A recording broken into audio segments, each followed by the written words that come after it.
Peter Pan. In a quiet, respectable street in Edwardian London, where lamplight cast golden pools on rain-slicked cobblestones and horse-drawn carriages clattered past tall narrow townhouses with polished brass knockers, there existed a nursery at the very top of number 14 Bloomsbury that was quite unlike any other nursery in the city. It belonged to 3 children. Wendy, the eldest at 13, who loved telling stories and mothering everyone around her with warm, capable affection. John, the middle child at 10, who wore spectacles and took himself rather seriously, marching about with an umbrella as if conducting important military campaigns.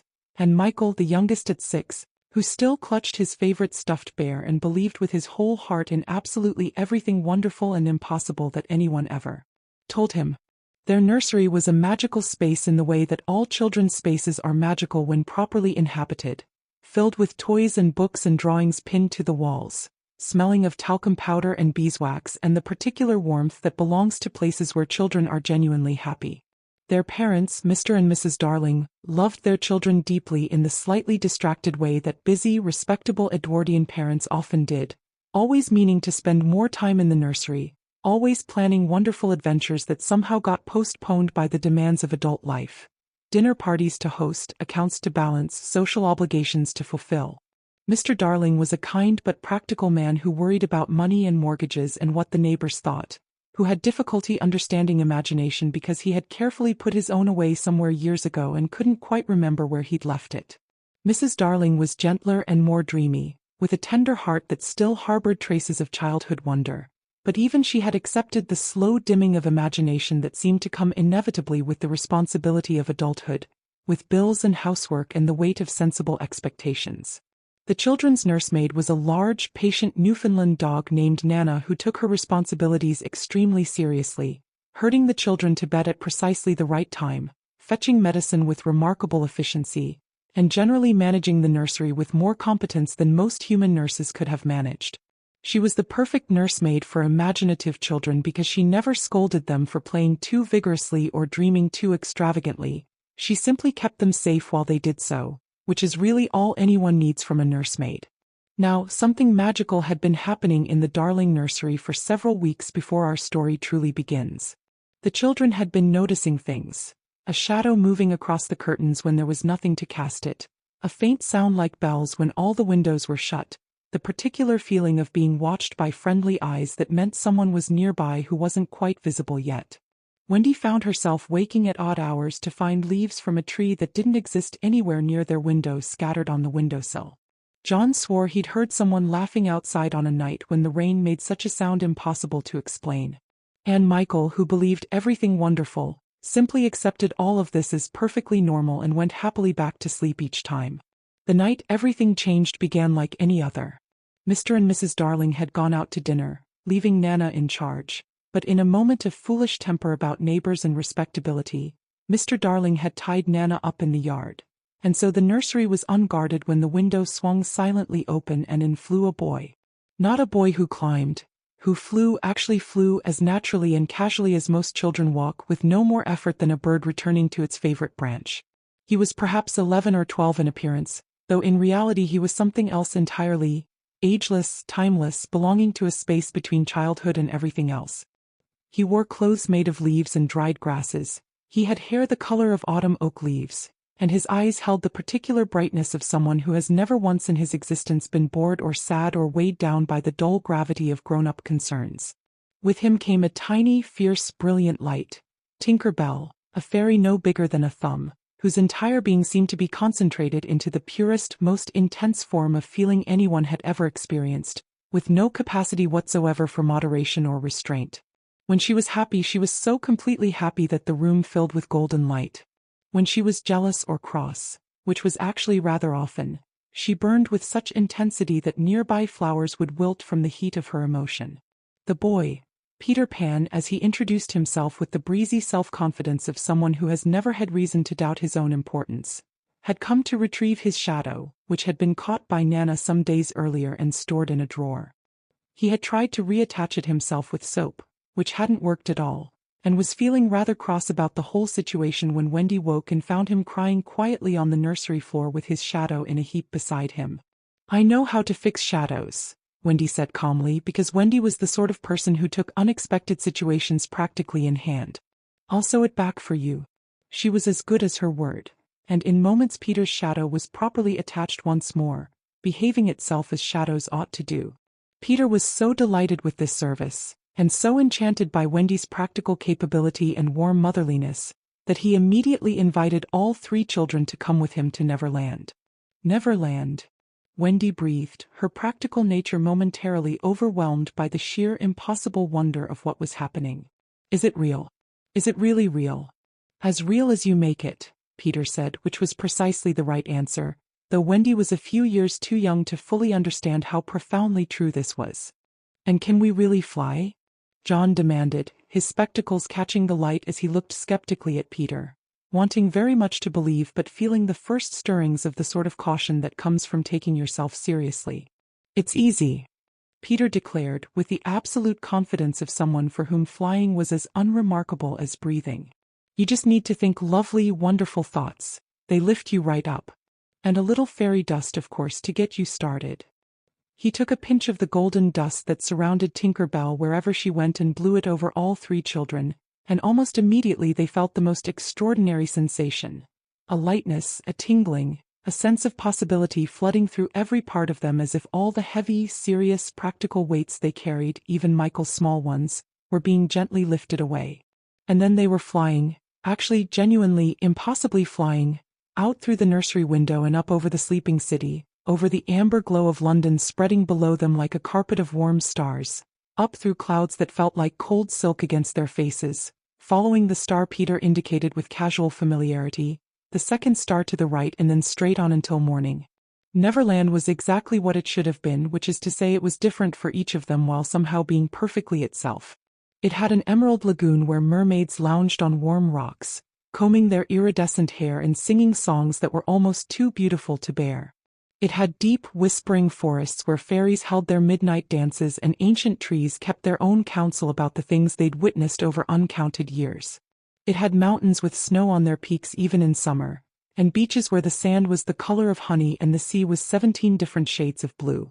Most importantly, it had the Lost Boys, a collection of boys who had fallen from their prams when their nurses weren't looking and had never been claimed, living in an underground home beneath a great tree, conducting elaborate games and fierce adventures and living exactly the kind of life that children dream about when they're supposed to be sleeping. But Neverland also had Captain Hook, a tall, dark, magnificent villain with a gleaming iron hook where his right hand had been. Peter had cut it off in a previous adventure and fed it to a crocodile, who had found it so delicious that it followed Hook everywhere hoping for more, who wore a velvet coat and had extraordinary curling black hair and genuinely excellent manners for someone so thoroughly committed to villainy. Hook hated Peter Pan with the particular passionate hatred that adults sometimes feel for children who seem impossibly, infuriatingly free of all the things that make adulthood so heavy and complicated: responsibility, regret, the awareness of time passing, the certainty of mortality. Hook knew all these things with painful clarity, while Peter seemed to know none of them at all. Wendy became the mother of the Lost Boys almost immediately, because Wendy understood instinctively that even the most adventurous children need someone to tell them stories and patch their clothes and make sure they eat properly. She told wonderful stories in their underground home while the boys sat in rapt attention, and she had the particular gift of knowing exactly what each child needed to hear. Adventure for the ones who felt small and timid, comfort for the ones who secretly missed their mothers, wisdom for the ones who were in danger of becoming too reckless even by Neverland standards. John and Michael threw themselves into Neverland with wholehearted enthusiasm, John's careful seriousness evaporating rather quickly in the face of genuine adventure. It is very hard to remain pompous when pirates are actually shooting at you, and Michael's absolute belief in everything wonderful, meaning that Neverland simply confirmed what he had always suspected about the nature of reality.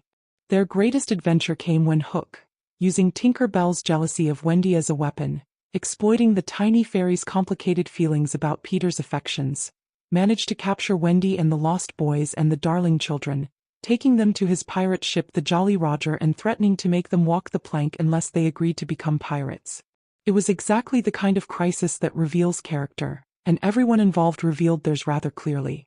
Peter, who had been left behind when the others were captured, Tinker Bell, immediately regretting her treachery when she saw its consequences, had warned him just in time by drinking the poison medicine Hook had prepared for him, came to the rescue in the most Peter Pan way imaginable, not through careful planning or strategic thinking, but through sheer joyful audacity, through absolute confidence that adventures always work out for the people who believe in them hard enough, through the particular kind of courage that comes from never having learned to be properly afraid. The battle on the Jolly Roger was everything a proper adventure should be. Exciting and dangerous feeling without being truly frightening, full of narrow escapes and triumphant moments, and the satisfying sense that good imagination consistently defeats rigid villainy. Hook, who thought in straight, heavy, grown-up lines, could never quite anticipate what Peter and the children would do next, because Peter and the children thought in the glorious spiraling curves of pure creativity, and pure creativity is genuinely unpredictable even to its practitioners. Hook ended up in the water, face to face with the crocodile who had been following him for years.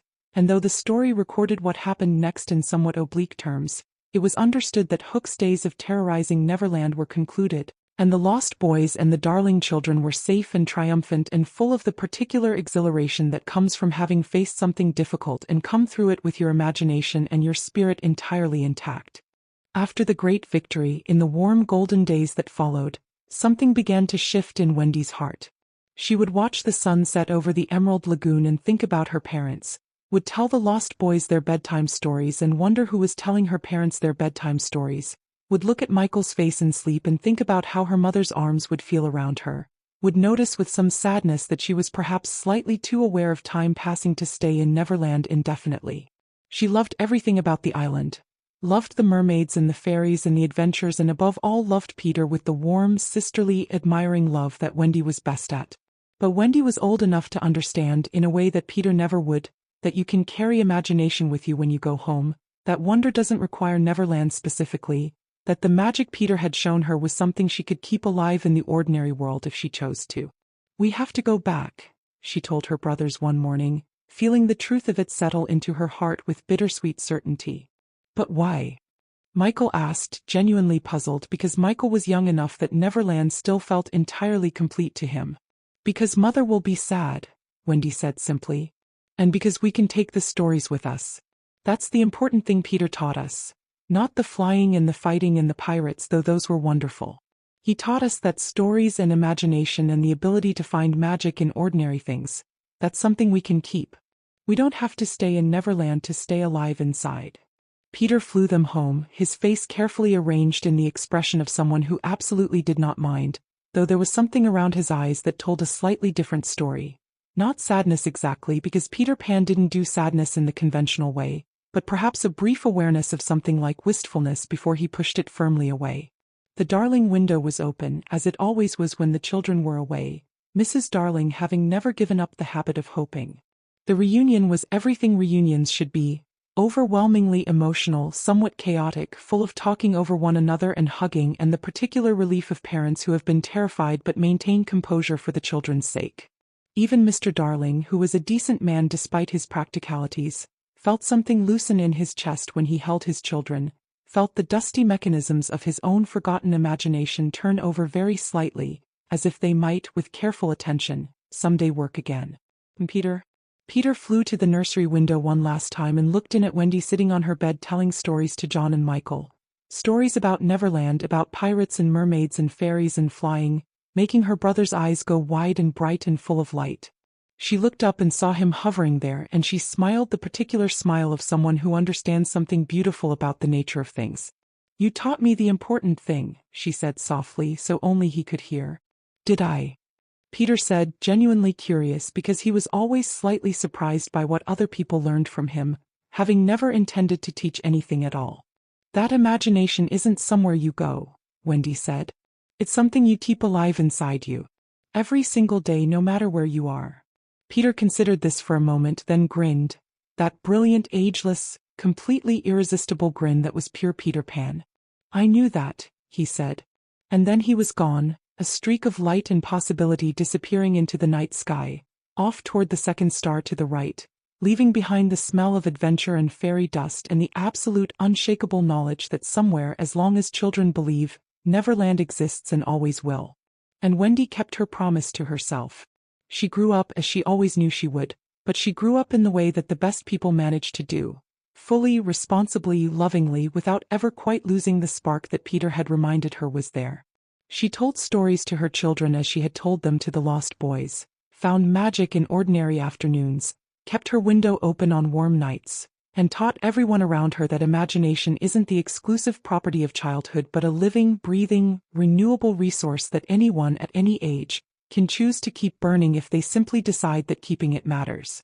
And on certain spring evenings, when the light turned golden and the air smelled of blossom and possibility, she would look up at the stars and find the second one to the right, and she would smile, and whatever weight the day had placed on her shoulders would feel, just for a moment, entirely lifted. Which is exactly what imagination is for.